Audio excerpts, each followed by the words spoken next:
कक्षा 8वीं हिंदी। बच्चों, इस वीडियो में हम हमारा हिंदी टेक्स्ट बुक के 6th लेसन, एक पोयम है, एक कविता है, ज़रा प्यार से बोलना सीख लीजिए। इसका कवि का नाम है रमेश दत्त शर्मा। पहले कवि परिचय मतलब कवि के बारे में इंट्रोडक्शन, उनका पहचान। उनका जन्म 1939 में 1939 में 1939 में उत्तर प्रदेश के जलेसर नाम का जगह में हुआ। मृत्यु हुई 2012 में। परिचय: शर्मा जी 50 वर्षों से पत्र पत्रिकाओं, रेडियो और टीवी के माध्यम से वैज्ञानिक दृष्टिकोण का प्रचार प्रसार करते रहे। शर्मा जी 50 सालों से पत्र पत्रिकाओं में, न्यूज़पेपर में, मैगजीन में वगैरह और रेडियो में, टीवी में वगैरह, इनके सभी के माध्यम से यानी इन सभी मीडिया के ज़रिए वैज्ञानिक दृष्टिकोण, वैज्ञानिक यानी साइंटिफिक नज़रिया, दृष्टिकोण, साइंटिफिक व्यू को, साइंटिफिक आउटलुक को, उसका प्रचार और प्रसार किए, मतलब उसके बारे में लोगों तक पहुंचाने का कोशिश किया है, उसको फैलाने का, स्प्रेड करने का कोशिश किए हैं। आपको विज्ञान लेखन में दर्जन से अधिक पुरस्कार मिल चुके हैं।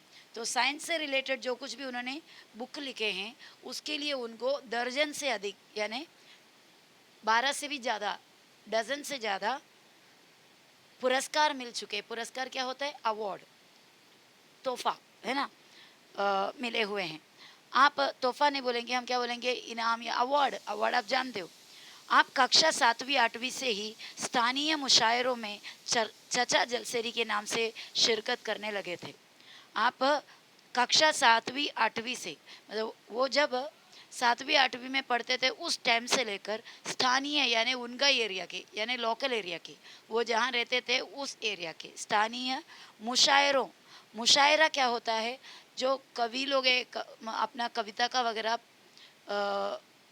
प्रदर्शन करने या कविता पढ़ के सुनाने की वगैरह छोटा सा एक सम्मेलन, कवि सम्मेलन जैसा बनाते हैं। वहाँ पर जाकर जो कवि नया नया जो लिखा हुआ कविता है बाकी कवियों के सामने, बाकी लेखकों के सामने उसको प्रदर्शन करते हैं, उसको दिखाते, सुनाते हैं, तो उसको बोलते हैं मुशायरा। तो ऐसे स्थानीय मुशायरों में यानी लोकल कवि सम्मेलन जैसा जो है उस पर जाकर अपना शिरकत करने थे, मतलब उसमें पार्टिसिपेट करते थे। कौन से नाम से? चचा जलसेरी के नाम से।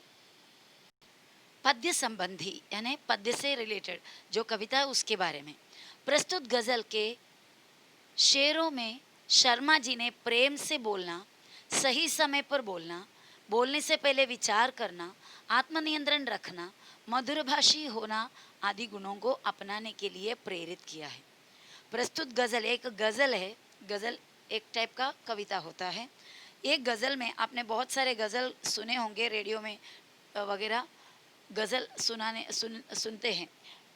जैसे जो बहुत ही फेमस एक गज़लकार हैं श्री जगदीप जी, तो ऐसे बहुत सारे गज़लकार होते हैं। तो ये गज़ल में शर्मा जी ये कह रहा है इसके शेरों से, यानी उसका लाइन्स जो शायर है ये शायरियों से वो ये बताना चाहते हैं कि सही समय पर बोलना, प्रेम से बोलना। हम जब बात करोगे तो प्यार से बात करो, सही समय पर बोलना, वक्त आने पर बात करना, बेकार से बात नहीं करनी, और बोलने से पहले विचार करना, हम क्या बोलते हैं उसके बारे में पहले सोच लेना, आत्मनियंत्रण रखना यानी अपना आत्म संयम, आप अपने सेल्फ कंट्रोल होना, मधुरभाषी होना यानी मीठे बातें करना, और ये सभी गुणों को अपनाने की प्रेरणा दी है।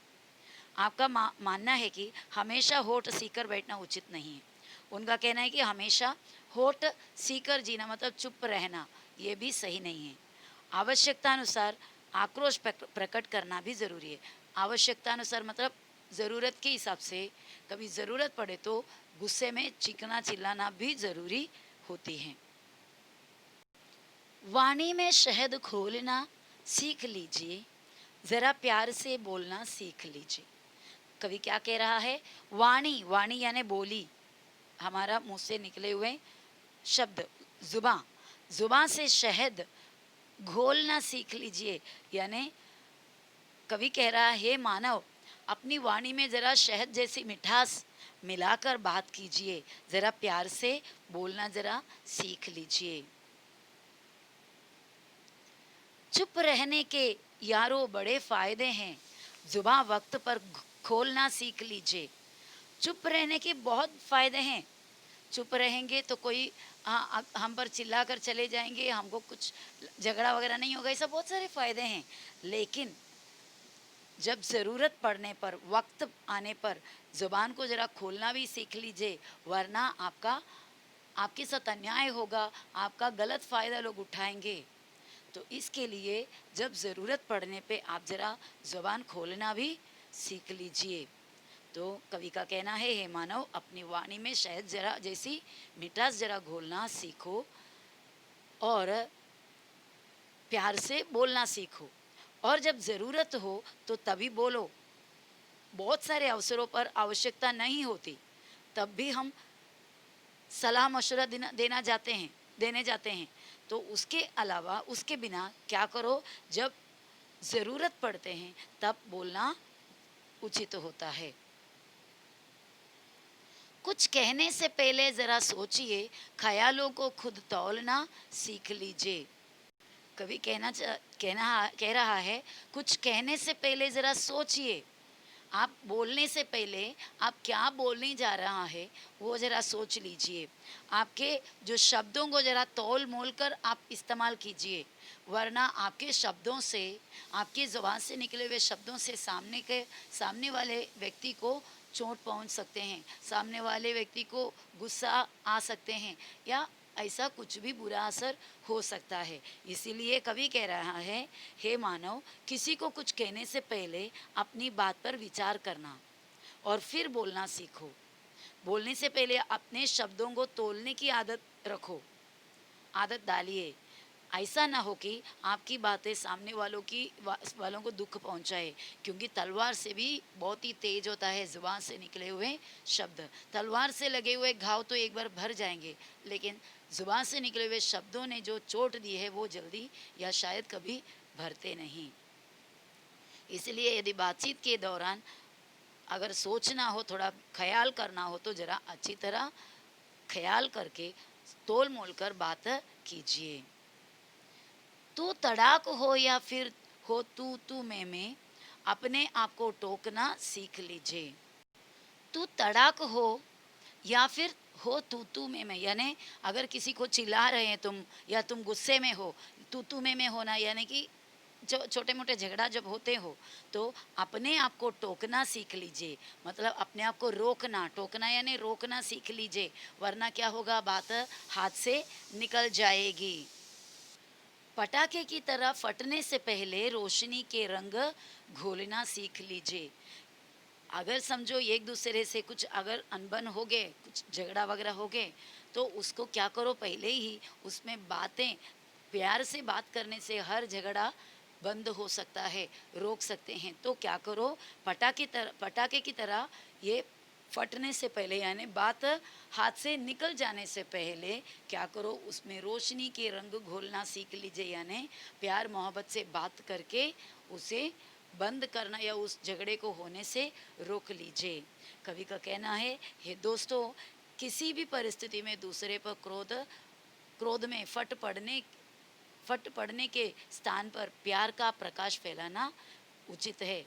यानी प्यार का रोशनी डाल दीजिए, क्योंकि क्रोध से आपको क्या ही मिलने वाला है। गुस्सा आप दिखाओगे तो आपको गुस्से के अलावा कुछ नहीं मिलेगा। अगर आप प्यार जताओगे तो आपको प्यार मिलेगा, बराबर। तो इसके लिए गुस्से को छोड़ दीजिए, अपने आप को रोक लीजिए और क्या करो, प्यार से बोलकर प्यार की रोशनी से सभी कड़वाहट को दूर कर लीजिए।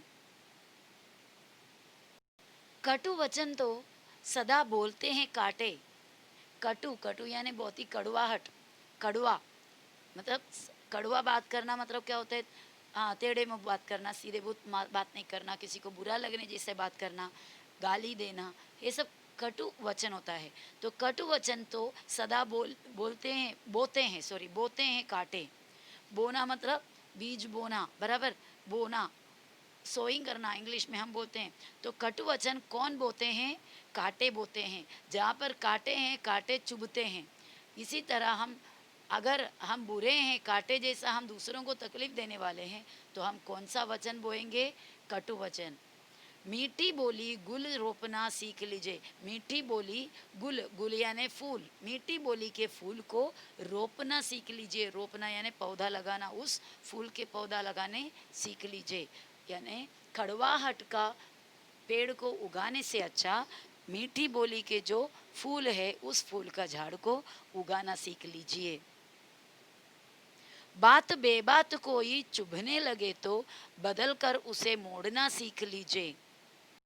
बात बेबात कोई चुभने लगे, बेबात, बेबात क्या है? बेबात बिना बात, कोई बात हो या ना बात, मतलब कोई वजह हो या ना हो, कोई चुभने लगे या कोई भी किसी के बात अगर आपको चुभने लगे या आपको इस तरह लगता है कि आपकी बात सामने वाले को चुभने लगे, बात बेबात कोई चुभने लगे तो बदल कर उसे मोड़ना सीख लीजिए। वो बात को जल्दी से आप बदल दीजिए, उसे मोड़ लीजिए और उसको सही रास्ते में सही तरीके से बोलना सीख लीजिए। तो होते होते लड़ाई रुक जाएगी, या होते होते जो लड़ाई है वो होने से रह जाएगी।